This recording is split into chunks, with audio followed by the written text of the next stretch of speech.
राजधानी दिल्ली के अंदर वामन मेश्राम जी ने बसपा को खत्म करने की बात कही, इस विषय में आप क्या कहना चाहते हैं? देखिए, उनका वो व्यक्तिगत राय है। वामन मेश्राम जी जो समाज को उसमें जगाने का काम करते हैं सामाजिक स्तर पे, और ये समझ नहीं आ रहा है मुझे भी खास तौर पे कि जब उनका स्टेटमेंट था तो उन्होंने एक तरफ तो आरएसएस को के खिलाफ वो मूवमेंट उन्होंने शुरू किया है, और दूसरी तरफ वो एक ऐसा स्टेटमेंट दे रहे हैं कि जिससे कि जो एससी एसटी की जो यूनिटी जो जो जमी जमाई जो राजनीति है उत्तर प्रदेश में, और जो एक हमारा स्थापित नेता है राजनीतिक नेता, उसके विरुद्ध कि उसको खत्म करना पड़ेगा। तो भाई आप पहले तो ये बताओ कि विरोधाभास नहीं चलेगा कि आप आरएसएस के खिलाफ हो, आरएसएस को खत्म करना चाहते हो, या आप बीएसपी को खत्म करना चाहते हो। पहले तो आपको ये क्लियर करना पड़ेगा, क्योंकि आपने जिस तरीके से एकदम से तेजी के साथ आरएसएस के दफ्तर को घेरा, उसकी जरूरत नहीं थी, क्योंकि आपका काम समाज को जगाने का है। आपका काम आंदोलन प्रदर्शन ये सब करने का आपका काम नहीं है। आपका काम है कैडर तैयार करना और अपने जो समाज है उनको उनके इतिहास से जागरूक करना, अपना इतिहास बनाना, राजनीतिक रूप से सामाजिक रूप से उनको एकता की तरफ लेके जाना। वो आपका काम खाली एक प्रचारक का है, प्रचार करने का है। आपने जिस तरीके से एकदम से आरएसएस के विरुद्ध हेडक्वार्टर घेरने की आपने जो वो काम किया, वो बिल्कुल समझ ही नहीं आया कि आप अचानक पहुंच कैसे गए वहां पे नागपुर पे, और फिर आपको वहां से होटल से उठा लिया उन्होंने। वो पूरा लाइव चल रहा है, आपको पूरा ड्रामा वो लाइव चल रहा है, 5 आदमी दिखा रहे हैं कि आपको जबरदस्ती उठा के ले गए। आप फिर आपको छोड़ भी दिया उन्होंने।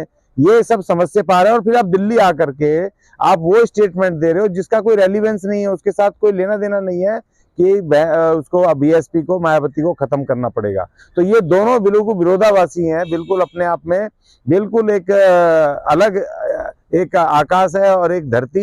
इस तरह के आपने स्टेटमेंट दिए जिनका कोई मिलाप नहीं है। लेकिन मैं उनके उस बयान का इसकी निंदा करता हूं वामन मेश्राम जी के, क्योंकि अभी तो हमारे सामने दूसरी चुनौतियां हैं। बहन मायावती जी चाहे कुछ भी हो, लेकिन इस देश के बहुजन एससी एसटी राजनीति का वो स्तंभ है, वो एक प्रतीक है कि कम से कम इस देश की बहुजन राजनीति का वो कम से कम संभाले तो बैठी हैं, और वही अकेली रिकॉग्नाइज नेता है इस देश के अंदर।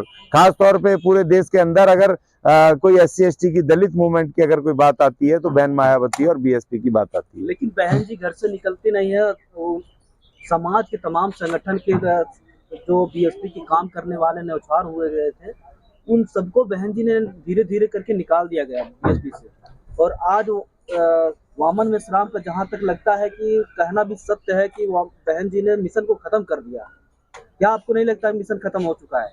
देखिए, ये हमारी इंटरनल, किसी भी संगठन की इंटरनल ये विवेचना की या उसकी बातें होती हैं कि भाई मिशन खत्म हो गया है, नहीं हो गया है। लेकिन आप ओपन प्लेटफॉर्म पर आप इस तरह कहोगे पूरे देश दुनिया के सामने, आप एक तरफ आरएसएस को खत्म करने की बात कर रहे हो, आप एक तरफ आकर के बहन जी को खत्म करने की बात कर रहे हो, तो इसका मतलब कुछ ना कुछ तो दाल में काला है ना।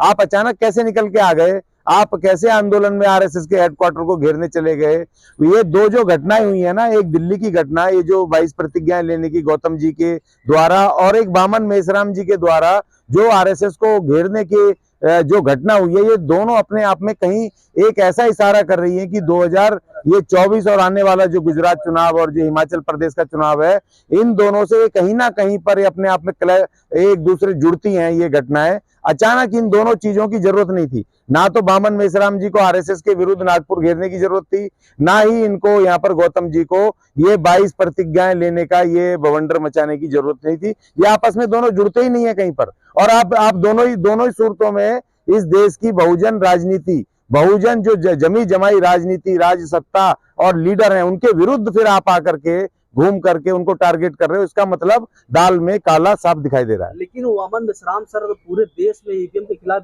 प्रदर्शन कर रहे हैं, बहुजनों को सत्ता लाने के लिए प्रदर्शन कर रहे हैं, तो आप इस विषय में उनका कहना जहां तक लगता है मुझे जायज लग रहा है। सर, आप क्यों गुमराह कर रहे हो लोगों को? ईवीएम में आपके वोट कितने आते हैं? कितने वोट आते हैं उत्तर प्रदेश को छोड़ करके? एक बहुजन मुझे पार्टी या एक नेता बता दो कि अपने अपने राज्यों में, भारत में राज्य कितने? 29 फुल राज्य हैं और 7 हमारे एनसीटी हैं। 36 राज्यों में बता दो उत्तर प्रदेश को छोड़ करके कितनी बहुजन पार्टियां हैं जिनको कि करोड़ों में वोट आता है, लाखों लाख वोट आता है। आप अगर ईवीएम के विरुद्ध अगर लड़ाई अगर कर रहे हो तो इसका मतलब कांग्रेस और आम आदमी पार्टी, इन मनुवादी पार्टियों को आप मदद करने की कोशिश कर रहे हो। क्योंकि हम अगर लड़ेंगे, मैं दिल्ली में लड़ता हूं यहाँ पर मिशन वाल्मीकि सरकार से, 4 वोट नहीं आते हैं, और मैं ईवीएम की बात करूं, ईवीएम की बात तो मैं जब करूं कि जब मुझे ऐसा वोट लगे कि 30,000 40,000 एक एक सीट पे वोट आ रहा है और मैं जीतने की स्थिति में हूं और उन्होंने कुछ गड़बड़ कर दी है। यहाँ 4 वोट आ रहे नहीं है देश में। कहाँ पहले तो आप पहले अपनी बहुजन राजनीति को पूरे देश में गठबंधन करो ना, क्यों नहीं इकट्ठा कर रहे हो? पहले अपनी राजनीति तो जमाओ देश में। आप ईवीएम वो मुद्दा जिससे हमारा कोई साहूकार नहीं है, जिसकी वजह से जिससे हमें कोई फायदा नहीं मिलने वाला है। अगर ईवीएम की जगह कल को वो आ जाता है, वो बैलेट से अगर चुनाव अगर मान भी लेते हैं तो आप कितने सीटों पे लड़ोगे? कितने देश में कितने आपके कैंडिडेट उतरेंगे? कौन सी पार्टी है आपकी जो पूरे देश में लड़ेगी और आपको उसका बैलेट पेपर का फायदा होगा? आप समय नष्ट कर रहे हैं, समाज को गुमराह कर रहे हैं, धन नष्ट कर रहे हैं। आप इससे बेहतर है कि आप दूसरे आप मुद्दे लीजिए। ये ईवीएम का मुद्दा आज की तारीख में इररेलेवेंट है, इससे हमारा कोई लेना देना नहीं, क्योंकि हमारा वोट ही नहीं आ रहा तो हम लेंगे देंगे क्या? कितनी सीटों पे लड़ोगे आप मुझे बताओ? 544 में से कितनी सीटों पे लड़ोगे जो आप ये ईवीएम का मुद्दा लेकर के आप घूम रहे हो? आप उन पार्टियों को मदद करोगे जो पार्टियां सारी सीटों पे लड़ती हैं बीजेपी के विरुद्ध, उनको ही करोगे ना। कांग्रेस हो गई, फलानी हो गई, जो पार्टियां सत्ता में है या राज्यों में है वो पार्टियां नहीं कर रही है ईवीएम के विरुद्ध। केजरीवाल क्यों नहीं कर रहा भाई ईवीएम के विरुद्ध? वह कांग्रेस क्यों नहीं कर रही है ईवीएम के विरुद्ध? आपको छोड़ दिया क्या? कहीं कुछ काला है क्या दाल में काला कि आप ईवीएम उठाने चल दिए? यहाँ हमारा संविधान खतरे में है, उसके विरुद्ध आप नहीं बोल रहे हो। यहाँ पर हमारा निजीकरण के विरुद्ध वामन मेश्राम जी की एक आवाज नहीं आ रही है, हमारे इनकी गौतम जी की एक आवाज नहीं आ रही है। इस देश के अंदर जो हमारा रिजर्वेशन खत्म हो रहा है, हमारे रोजगार खत्म हो रहे हैं, महंगाई बढ़ करके हमारे लोगों को ठेकेदारी पर जो कम पैसा मिल रहा है उनको इफेक्ट कर रही है, हमारी भुखमरी बढ़ रही है, हमारे ऊपर एट्रोसिटी बढ़ रहे हैं। ये दोनों नेताओं में से एक नहीं बोल रहा है। एक आरएसएस की बात कर रहा है और एक 22 प्रतिज्ञाएं धर्म परिवर्तन करने की बात कर रहे हो। आज क्या रेलिवेंस है इन दोनों मुद्दों का? कोई नहीं यार, ये दोनों गुमराह कर रहे हैं समाज को। कहीं ना कहीं बौद्ध धर्म को सशक्त बनाने की जो कार्रवाई की है उन्होंने इस घोटाले को लेकर, आप क्या बोल रहे हैं? अरे सर वहां देखो ना, मैं सबको जानता हूँ, सारे वो लोग थे जो ऑलरेडी बुद्धिस्ट हैं। मुझे बताओ ना, समाज के दूसरी जातियां क्यों नहीं ली आपने?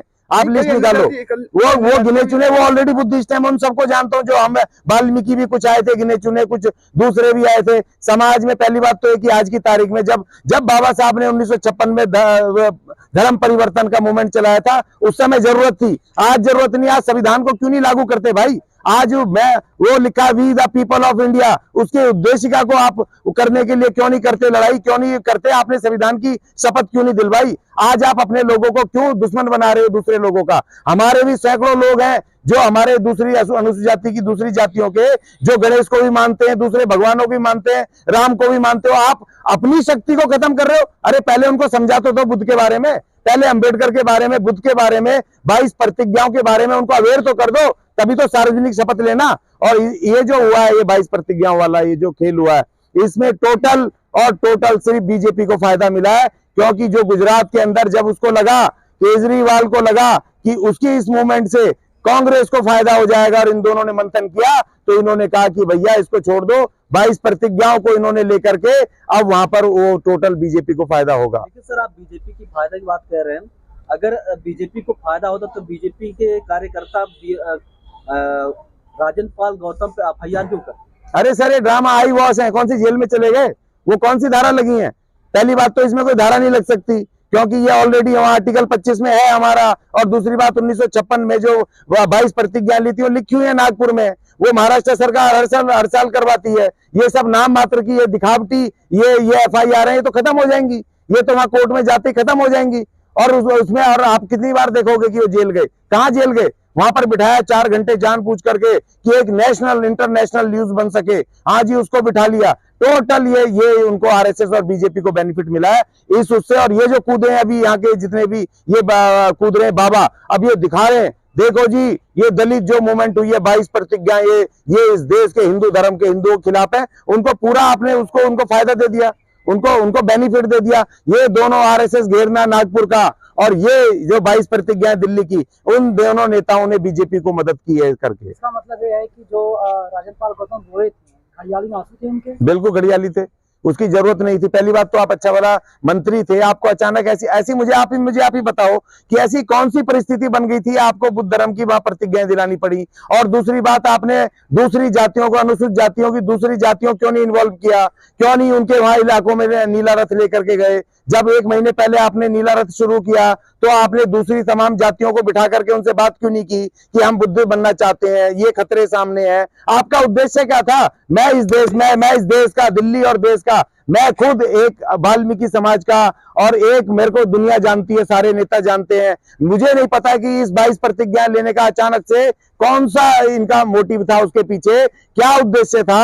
अब आप एक धर्म से निकाल करके दूसरे धर्म में ले जाना चाहते हो। आज वो बुद्ध धर्म नहीं है, आज वो बुद्ध प्रतिज्ञा जो आपने ली है वो नहीं है। और दूसरी नई प्रतिज्ञा क्यों नहीं जोड़ी भाई? जब बाबा साहब ने प्रतिज्ञा ली थी 1956 में, पंचशील 5 प्रतिज्ञाओं को बुद्ध की बदल के 22 की, 17 प्रतिज्ञाएं अपनी डाली, आपने 23वीं क्यों नहीं की? आप एक तरफ हिंदू धर्म छोड़ोगे, आप इनके देवी देवता छोड़ोगे, इनके कार्यक्रम पूजा पत्ती छोड़ोगे, और दूसरी तरफ उसी बनिए के पैर पकड़ोगे राजनीतिक रूप से। आपने क्यों नहीं कहा कि हम नहीं इसके सदस्य रहेंगे, इन मनुवादी नेतृत्व के पार्टियों के, हम नहीं रहेंगे इनके सदस्य, इनको वोट नहीं करेंगे, हम प्रतिज्ञा लेते हैं, हम इनके उसमें मंत्री नहीं रहेंगे, हम उनके उसमें किसी भी हालत में चुनाव नहीं लड़ेंगे उनकी पार्टियों से। क्यों नहीं प्रतिज्ञा ली 23वीं आपने? आप गुमराह कर रहे हो समाज को, क्यों गुमराह कर रहे हो? दिल्ली में सिर्फ इतने ही लोग थे जो वहां पर पहुंचे कल, इतने ही लोग हैं। क्या लेना क्या गुनाह हो चुका है? अरे गुनाह नहीं है, उसका टाइम तो होना, टाइम पीरियड। हम तो वैसे ही खतरे में है। जो लोग इस तरफ आ भी रहे हैं हमारे मूवमेंट के साथ, जो हम SC ST के जो हम लोग मेहनत करके ला भी रहे हैं।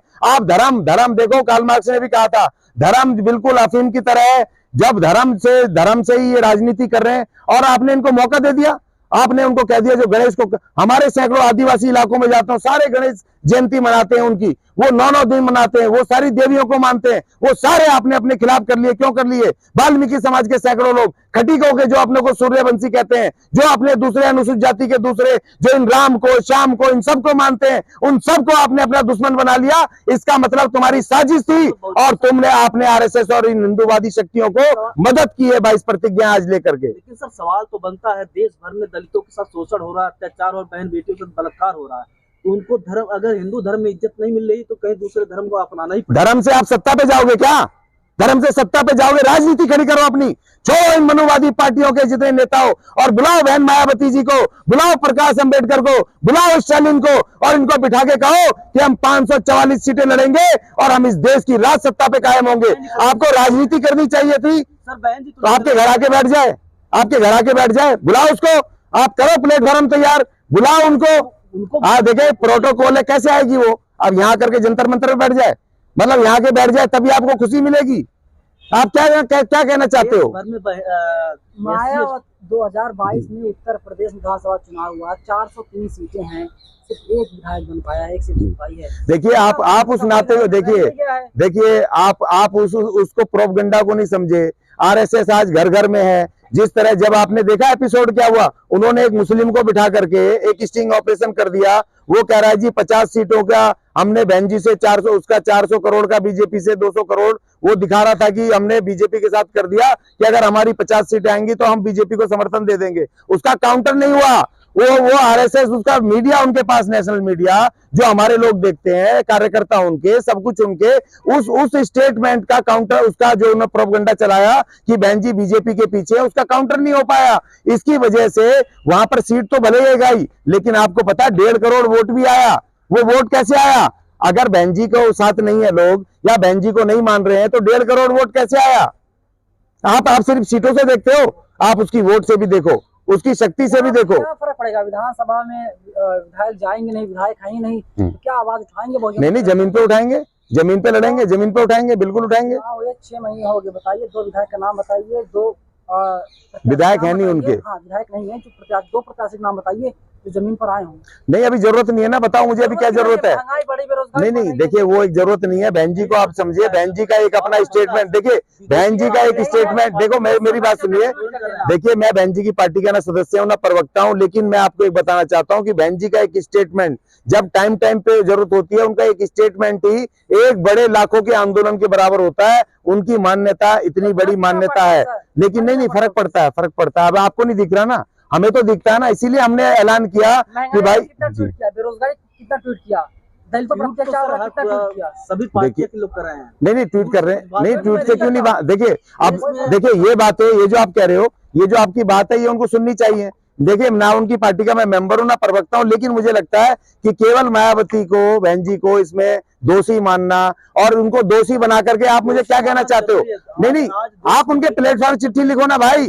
आप सार्वजनिक रूप से क्यों कह रहे हो इस बात को? नहीं सर, सार्वजनिक रूप से कहने का मतलब है कि जो आपके और कार्यकर्ता हैं वो जो काम कर रहे हैं वो भी डेमोरलाइज हो जाएंगे।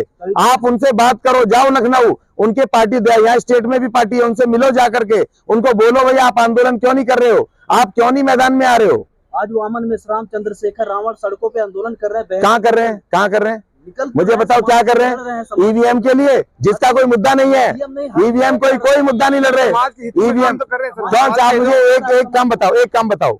चलो आप पत्रकार हो, आप वामन बेसराम जी का और चंद्रशेखर रावण का एक काम बता दो समाज के हित में। देश भर में बहन बेटियों के साथ अत्याचार, वो काम हो गया, वो काम हो गया, वो काम हो गया। राजनीतिक काम नहीं, राजनीतिक काम ये होता है कि आप रेगुलर आपने अपने समाज के SC ST के जो निजीकरण के विरुद्ध कभी बोल रहा है ये चंद्रशेखर रावण या वामन मेश्राम का कोई स्टेटमेंट है निजीकरण जिससे हमारे रोजगार जा रहे हैं, जिससे हमारे, बताइए मुझे भेजिए कौन सा उन्होंने एक स्टेटमेंट दिया है, कौन से कन्वेंशन किए हैं, कौन से सेमिनार किए हैं, कौन सी प्रेस कॉन्फ्रेंस किए हैं इस मुद्दों पर। देखिए ये जो झगड़े हैं इसमें हम भी जाते हैं, ये झगड़े में सभी जा रहे हैं, ये जो कभी कभी होता है 6 महीने में, साल में, और वो चाहते हैं, इसीलिए करते हैं कि चंद्रशेखर रावण और सारे वहीं पहुंच जाए और ये अपने रोज के काम से ये विमुख हो जाएं। समाज को एक होना चाहिए और सत्ता मिलाने के कैसे आप गालियां बकोगे यहाँ सार्वजनिक रूप से कि वह मायावती को खत्म कर देंगे जो जमी जमाई नेता है? और देखो मैं आपको एक बात बता देता हूँ, उत्तर प्रदेश में हमने जो कहा कि हम बहन जी को वहां पर शक्ति देंगे, समर्थन करेंगे, वहां पर 80 सीटें हैं और भारत की राज सत्ता का रास्ता उत्तर प्रदेश से होके जाता है। 1.5 करोड़ वोट बहन जी के पास है और उनका एक मजबूत संगठन है, उनका एक जनाधार, उनका नाम है। हम सब मिलकर के उत्तर प्रदेश में अगर शक्ति लगा दें और ये कह दें कि सारे अपने छोटे मोटे ग्रीवेंस भूल करके कि मुझे टिकट नहीं दी, महंगाई के खिलाफ नहीं बोली, फलाना नहीं किया, अगर उनको करके 50 सीट दिलवा दी तो इस देश से मनुवादियों के पैर उखड़ जाएंगे और हमारा संविधान हम बचा पाएंगे।